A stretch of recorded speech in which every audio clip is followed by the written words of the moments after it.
All right. Well, thank you for the songs this evening. We'll be going to Matthew chapter 13.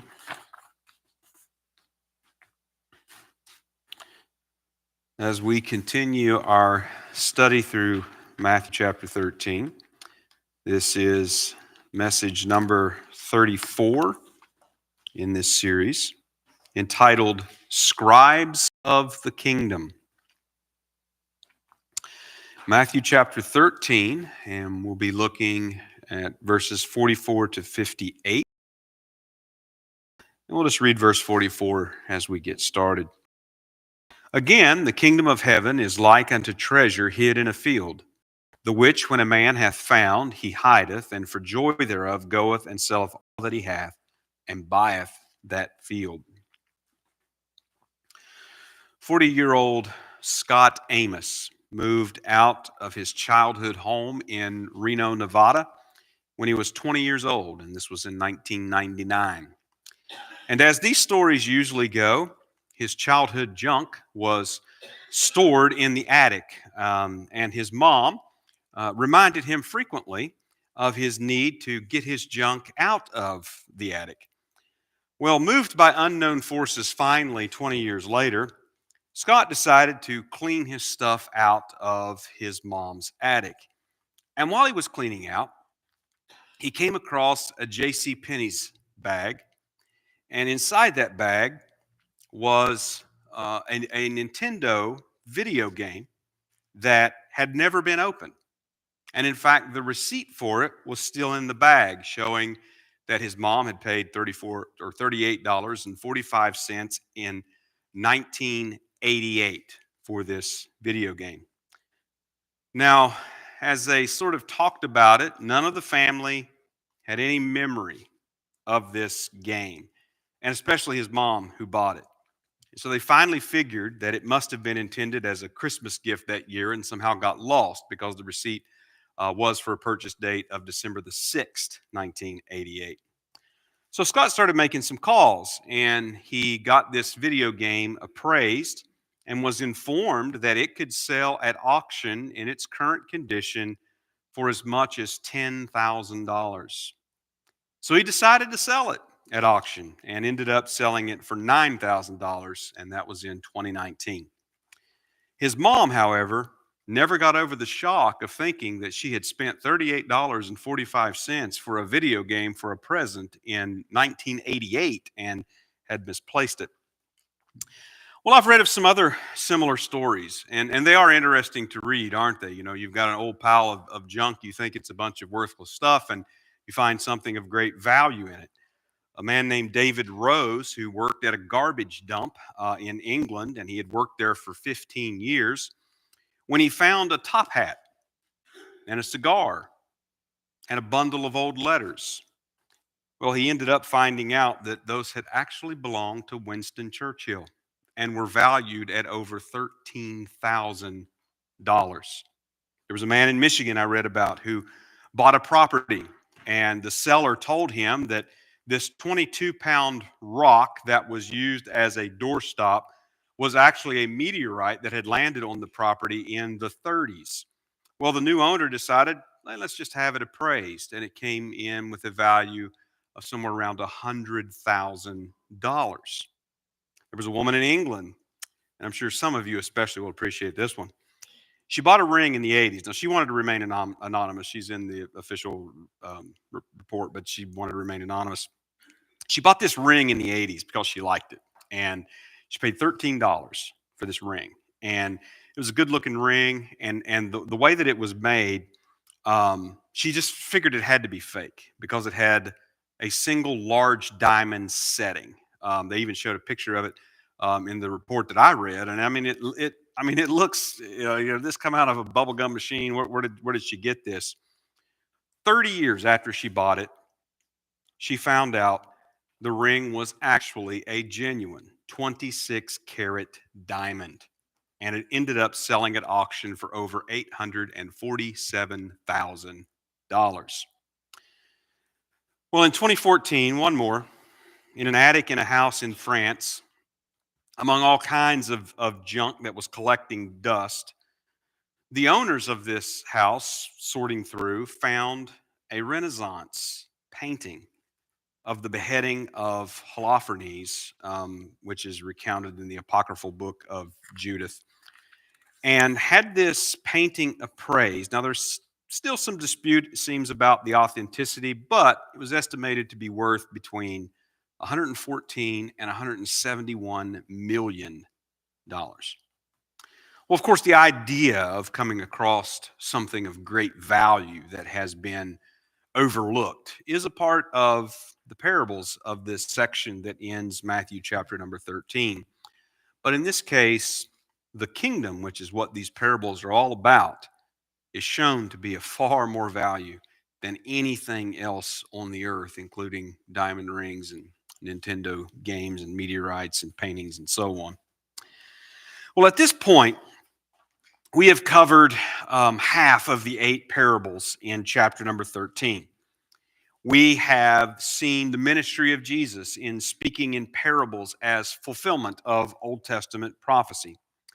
We have seen that these parables are specific revelations, particularly of the mysteries of the kingdom.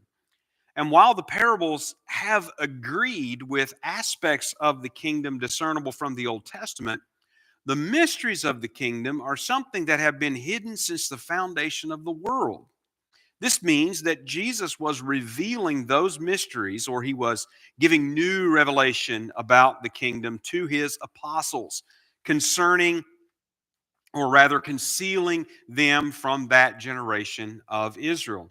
And this is how he explained, this is how Jesus explained, speaking to the crowds of Israel in parables that they obviously did not understand. Well, this new revelation has to do with the intervening age between the first and the second coming of Christ. And again, when you read the Old Testament, you encounter numerous passages where the coming of Christ is referred to. And reading it now, we can easily see, well, here's references. This is his humiliation. This is his suffering. This is his death. This is obviously his first coming. This is his conquering. This is his, victory over the nations. This is his reigning. This is his second coming. But really, when you read many of those passages, those things are just all sort of mixed together. And there's not really a clear indication in the Old Testament that these things are to be separate times, separate comings of the Messiah. Well, Jesus didn't establish the kingdom in his first coming. And even from the Old Testament, the establishment of the kingdom is preceded particularly by judgment on all the world and the repentance of Israel that has been gathered. So judgment, we learn, will not come, and the kingdom will not be established until this age has ended with the return of Jesus Christ. Now, something else that we learn in these parables is that children of the kingdom, and children of the kingdom are those who, like the apostles, who have received the message, who have believed, who have repented, who are trusting in Jesus Christ. These children of the kingdom will live in this present age, not in the kingdom, but alongside the children of the devil, those whose minds are blinded, those who reject the truth of Jesus Christ and his kingdom. But at the end of the age, all will be gathered and rewarded or judged when Jesus comes, those that are alive on the earth and on the earth at that time. Well, these parables also confirmed to the apostles that all of this is from before the foundation of the world. In other words, Jesus is not changing God's program. God is not changing his program. He's not altering his foreordained plan for the establishment of the kingdom.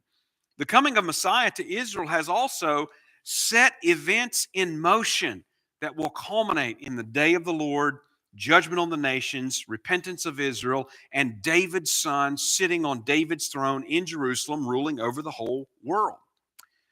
Now, though there will be enemy opposition, there will be hard-hearted rejection, there will be wicked pursuits of this present life and all that it has to offer, despite all of that, the coming of the kingdom will not be hindered or stopped. It will come just as God has purposed it to come. And so all the parables so far have developed these themes, revealing that the mysteries of the kingdom and confirming the prophecies of the kingdom in the Old Testament. So we could say that the delay of the kingdom and the judgment of the nations is not a change in God's foreordained plan, but it is a revelation of his plan that had not been revealed prior to this. So, in other words, everything that Jesus says agrees with what the Old Testament says about the kingdom and about the Messiah. But what is being revealed that hadn't been revealed previously, again, is that there will be an age between these two events. Now, the rest of chapter 13 has the final four parables that we're going to look at. And these parables were all told to the disciples privately. And the parable of the net gets some explanation in the text, and the others are not explained. Now, this also includes the concluding parable, which is somewhat different in that it pertains to the apostles directly. And the final scene of the chapter is one that's somewhat transitional. Matthew's account after this moves toward Peter's confession and then turns to Jerusalem. And so this episode, that's right at the end of chapter 13, circles back to the end of chapter 12 and provides a fitting conclusion to the parables by illustrating an important theme in the parables, which is the response of Israel to Jesus, which is one in the main of rejection and of unbelief. So as we look at this final part of this chapter in verses 44 to 53, we read the final parables. And in verses 54 to 58, we read of Jesus' hometown rejection. So we're going to start with the final parables of this chapter, beginning with verse number 44. Again, the kingdom of heaven is like unto treasure hid in a field, the which when a man hath found, he hideth, and for joy thereof goeth and selleth all that he hath, and buyeth that field. So this fifth parable now is about this hidden treasure in a field. Now, obviously, treasure, in the word that's used here, indicates that it's something of great value. And the fact that it's hidden in this field, means that not everyone sees it. Not everyone knows about it. But this one finds it. And he values this treasure above all else. He knows what it is that he has found. And so we're told he in turn then sells everything and buys this field. It doesn't steal the treasure, puts it back, keeps it hidden, buys the field. Now, this parable is pretty short and pretty straightforward, especially at this point in the chapter. This parable is about something of tremendous value that is hidden from most people. This goes along with the parable of the sower and the reception of the word of the kingdom.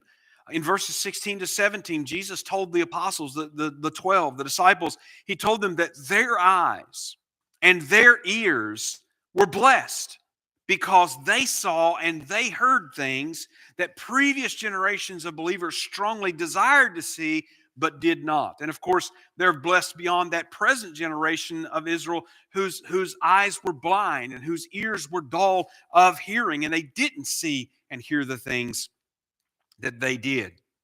And of course, the reference to selling all is not a command here to sell everything.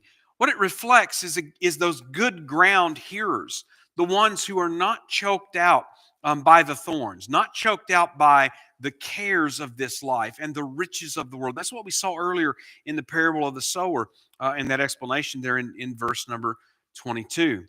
And then we get this companion sort of parable, verses 45 and 46. Again, the kingdom of heaven is like unto a merchant man seeking goodly pearls, who when he had found one pearl of great price, went and sold all that he had and bought it. So this sixth parable, Jesus tells these two together, and this sixth parable makes the same point as the previous one.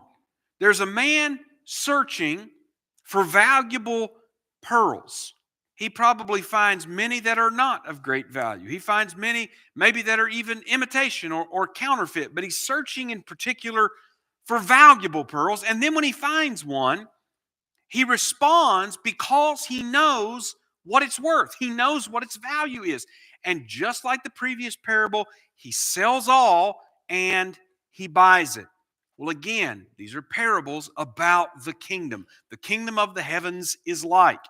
The point is that the kingdom is now a treasure hidden, unknown, undervalued.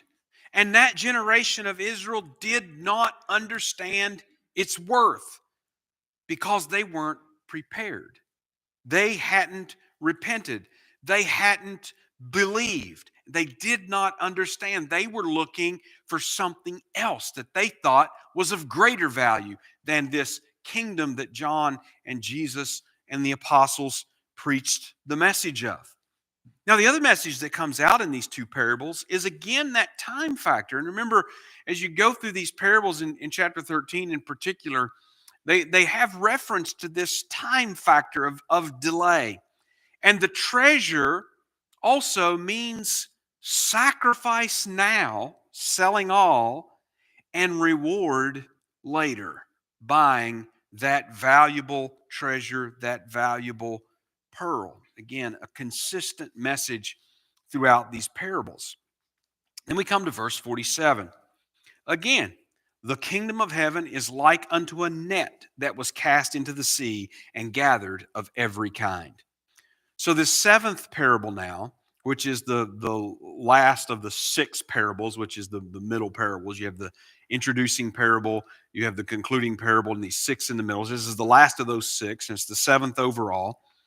And it is about the net. The net that is mentioned here describes a large drag net that was used to catch fish. So it was cast into the sea, Jesus says, and that it gathered up or it brought in fish of every kind. Now, that word for kind that is used is somewhat interesting as a choice of words because the word means kin or tribes or nationalities. It brought in every manner of nationalities of fish. That's kind of a strange way. It's not really the word that you would expect to see used to describe all kinds of different fish, but more likely it would be used of people, wouldn't it? Verse number 48, which when it was full, they drew to shore and sat down and gathered the good into vessels, but cast the bad away. So this parable then is like the wheat and the tares. So after fishing, the net was hauled ashore, and the good fish were sorted out from the bad. And the good was gathered to be kept, and the bad was cast away, of no use. Verse 49. So shall it be at the end of the world. The angels shall come forth and sever the wicked from among the just. So Jesus begins now here to explain this parable of the net to his apostles. This parable, which again is consistent with the parable of the wheat and tares earlier, he describes the end of the world. It's just, he says, this is the way it's going to be at the end of the world. And the word for world here, it's not the cosmos, it is eon. It is a word for age, the end of the age. This is what it's going to be like at the end of this age. Well, what happens at the end of this age? Well, we've already learned in the parables in Matthew 13 that at the end of this age, judgment is going to happen. And Jesus is going to gather up his good, as it were, into vessels, his wheat into the barn, and the tares will be burned with fire. And the same thing is described here. So again, we see this parable continuing this theme of there being a delay of judgment and reward until the end of this present age. And we also see here that the angels, they were the reapers in the parable of the wheat and the tares. And here they are the ones that will come forth and will sort out the good from the bad. They're going to separate the good from the bad. And it says in verse 50, and shall cast them into the furnace of fire. There shall be wailing and gnashing of teeth. Now, verse 50 is essentially a repetition of verse number 42, what happened with the time of the harvest and the wheat and the tares.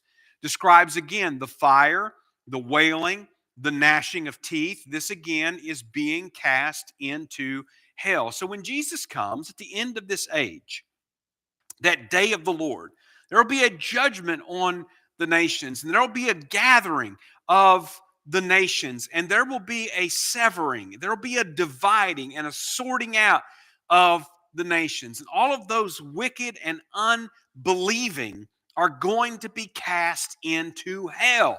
And those alive who are believing and who are trusting in Jesus Christ, they will enter into his kingdom that he establishes when he comes. So again, consistent with the wheat and the tares. And then we get to the concluding part of these parables with verse 51. Jesus saith unto them, have ye understood all these things? They say unto him, yea, Lord. So Jesus asks them, which is his disciples, his apostles, the 12. Jesus asks his apostles if they have understood all of this teaching, beginning back with the parable of the sower. Now, the word for understood that he uses means to comprehend, to mentally to put together. Jesus asked them if they had comprehended what he had taught, which was the revealing of the mystery of the kingdom and how that goes along with the Old Testament prophecies and descriptions and expectations of the kingdom. Have you understood? Have you been able to comprehend, to put these things together that I have taught? And they answer and confirm that they have. Verse 52. Then said he unto them, therefore, every scribe which is instructed unto the kingdom of heaven is like unto a man that is a householder, which bringeth forth out of his treasure things new and old. So Jesus then gives the eighth, final, concluding parable of this series of teaching. And he speaks of them as scribes instructed unto the kingdom of the heavens. Scribes, the word itself describes really more of a profession. They were clerks, they were secretaries, they were recorders, they were copyists. Essentially, this was a broad category of vocation that worked with all manner of written documents. Could be historical documents, could be legal documents, could be religious documents, could all manner of written documents. The scribes describes that broad category of men in particular that did this job. Now, within Judaism, scribes in particular were the copyists of the law. They were the copyists of other important Jewish writings. The scribes were deemed to be experts in the law. They were consultants as well as teachers of the law. The word for instructed that Jesus used is actually a word that means trained or discipled. It is associated with this word for disciples, and it's another form. They were taught. In other words, they were equipped. They were prepared for this work. We've talked before about how this concept of disciple and rabbi, disciple and master, was one where the disciple, the learner, would live with the master, would go around with the master, the rabbi, the teacher, to different places. And it was more like an apprenticeship where they would be taught, they would be given instruction, they were also to be observing what the master did, how that the master handled the different situations that came up in life. And they were to be fully trained and prepared to, in turn, teach others. So again, this is a very strong word, to be discipled. He says, every scribe that has been discipled unto the kingdom of the heavens has been taught and equipped and prepared. And then he makes the comparison. The comparison is being like to a man that's a householder that brings out of his treasury things new and old. A householder having a store of things that are old and new is what the discipled scribes were like. So Jesus addressed here his apostles directly. And he addressed these apostles and described them as discipled scribes of the kingdom. Why?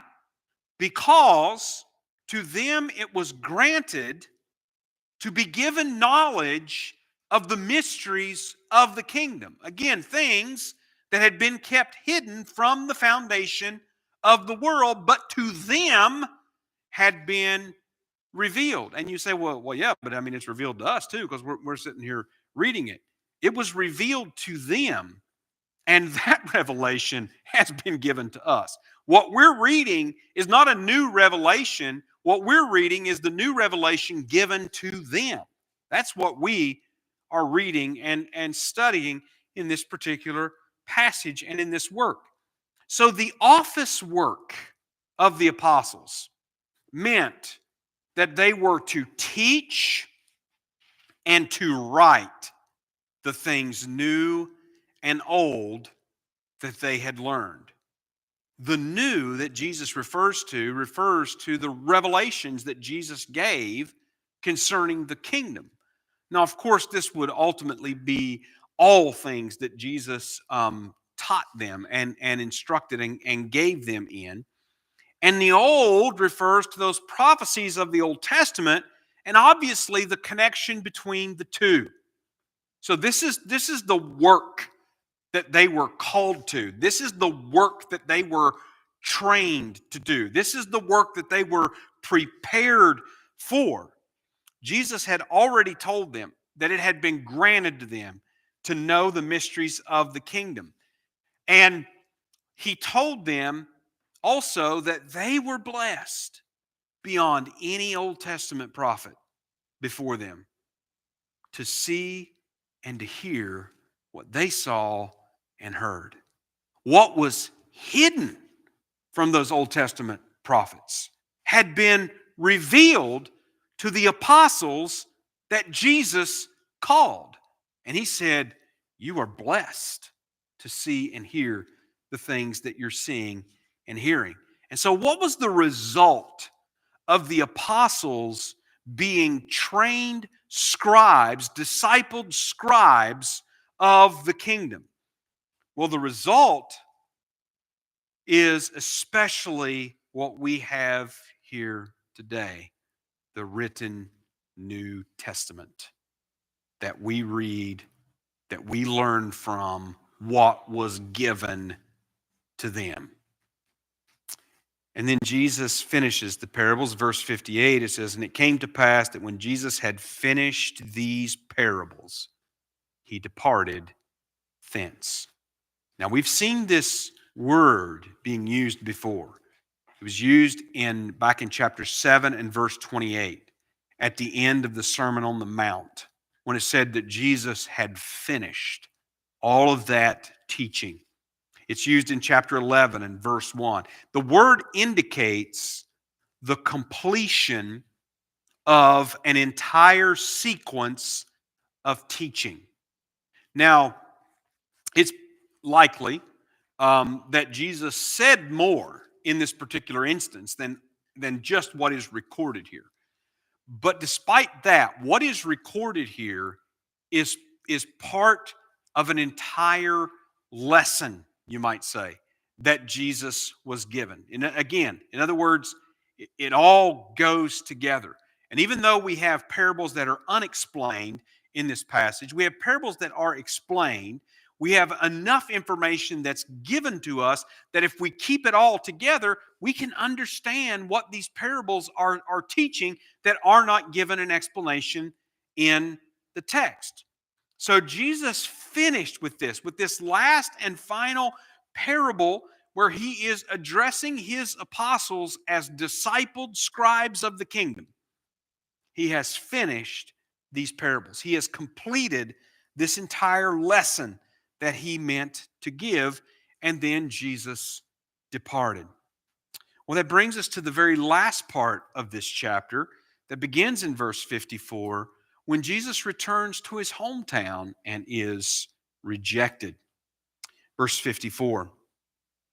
And when he was come into his own country, he taught them in their synagogue, insomuch that they were astonished, and said, Whence hath this man this wisdom and these mighty works? So Matthew is giving us here an account of Jesus' last visit to Nazareth. Mark also puts this visit to Nazareth near the end of Jesus' Galilean ministry. Now, Nazareth was the hometown of Jesus, where he lived from a young boy to around 30 years old when he entered into his public ministry as Messiah. Nazareth was a small village. The estimates that I've seen of the population in that day would have been about maybe around 200 people. It was around 25 miles or so from Capernaum, which had been his home base during this Galilean ministry. And he goes back to Nazareth and he teaches in the synagogue. Now, we're not given the content of his teaching here. We're not given any indication at all of what the substance of what Jesus said and taught in those synagogues was. But like after the Sermon on the Mount, we read of how the people were astonished. That word means that they were in amazement at his teaching.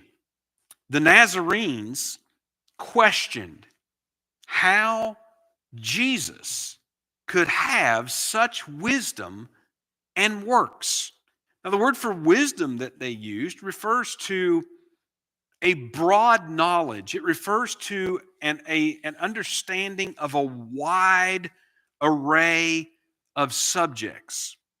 And the word for works has the idea of powerful works, referring to the miraculous signs that Jesus worked. And the Nazarenes didn't really seem to be skeptical that Jesus had this wisdom or that he had these works, as if he was an imposter he didn't really, some sort of a trickery or whatever. They weren't skeptical about that. They were questioning, how did he have this wisdom and works? In other words, how is it that this man, whom we know, whom has grown up among us and our families and our children, how is it that this man has this wisdom and these works? Verse 55, they continue.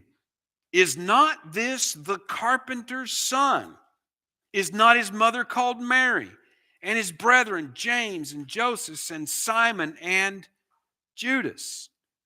So as they are reasoning about Jesus, their questions are centering, you notice, around who he is. Again, not the authenticity of his words or his works, but rather his person, who he is. Carpenters. It's not the carpenter's son. Carpenter is a very general term. And it actually referred to the building and making of various objects with various materials like wood and stone and perhaps even metal. And so the essence or the substance of what they're saying is they saw Jesus no different than them. He's just the son of a tradesman like the rest of us. This was a poor backwater kind of village. And we read in the Gospel of John where you have that reference of, nothing good can come out of Nazareth. It was sort of a despised, looked down upon place. It was the kind of place where everybody in the region, made jokes about that place, and being from Nazareth immediately made you despised and looked down upon in the community.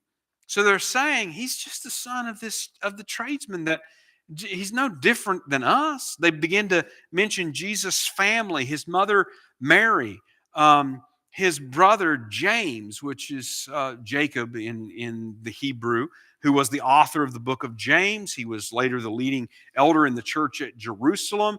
He was an eyewitness of the resurrected Jesus. Historically, we read about that he was martyred. His brother Judas, that is mentioned, is also Jude or Judah in the Hebrew. He was the writer of the book of Jude, or the little epistle of Jude. Joseph and Simon, we don't know anything about. Verse 56, and his sisters, are they not all with us? Whence then hath this man all these things? So he has these unnamed and unnumbered sisters. And everything here adds up to them saying, essentially, Jesus was an ordinary common man in Nazareth. He had no formal education. He had no formal training to be a doctor of the law or to be a rabbi. How could he have this? He grew up working with his father, working with his hands. How could he have this? How could this be possible? Verse 57, and they were offended in him. But Jesus said unto them, a prophet is not without honor, save in his own country and in his own house. They were offended. That means that they stumbled. They stumbled at the person of Jesus. They thought, this is someone we know. We've known.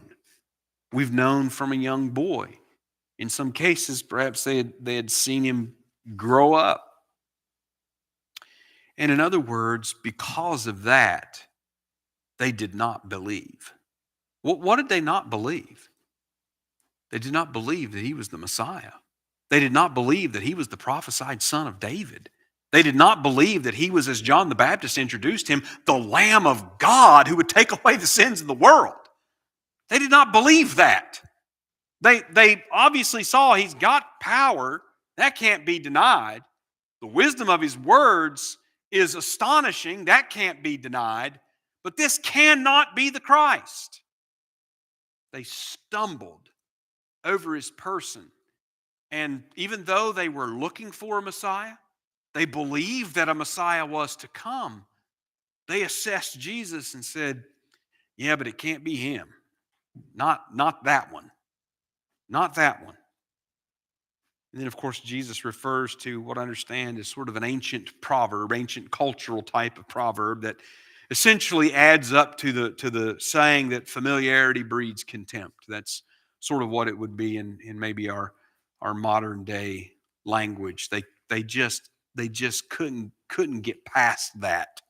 They stumbled at it because they knew Jesus and his family. And this cannot be the promised one. Verse 58, the result, and he did not many mighty works there because of their unbelief. Jesus didn't work many miracles there in Nazareth, in his hometown. Now, this doesn't mean that Jesus couldn't. This doesn't mean that somehow once he entered the village limits of Nazareth, somehow his power waned or departed from him in some way so that he was unable to do mighty works. No, we're told they didn't believe. So they didn't come to him to be healed. They didn't believe in him. He didn't do many mighty works there. He wasn't willing to do many mighty works there because of their unbelief.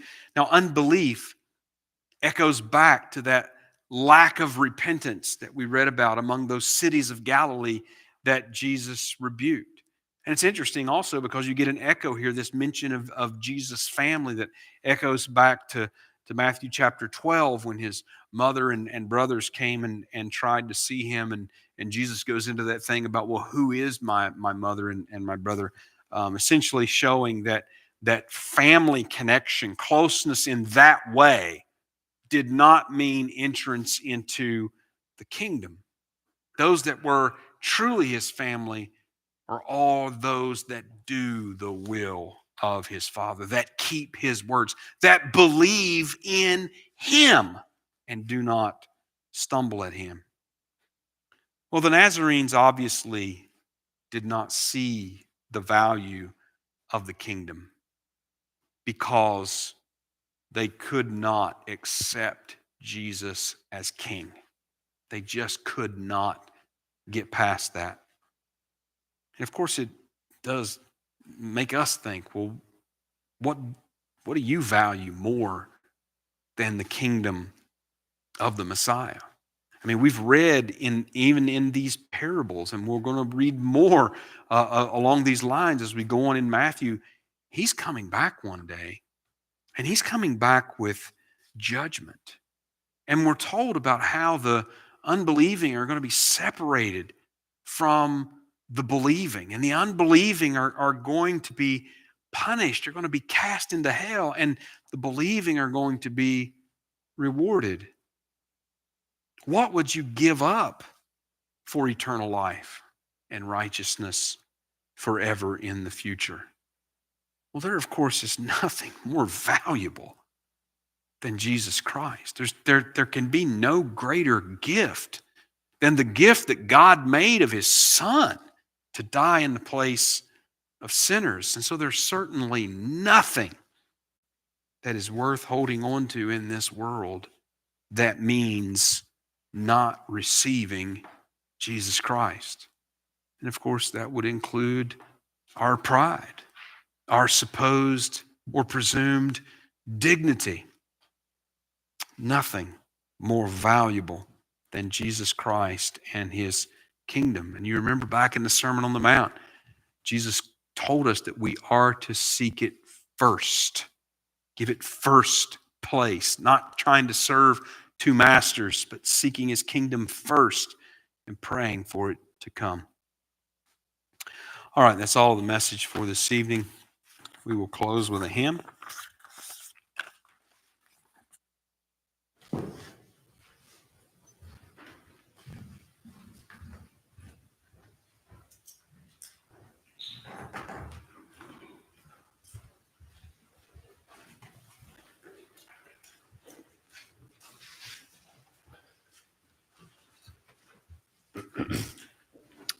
Sweet hour of prayer.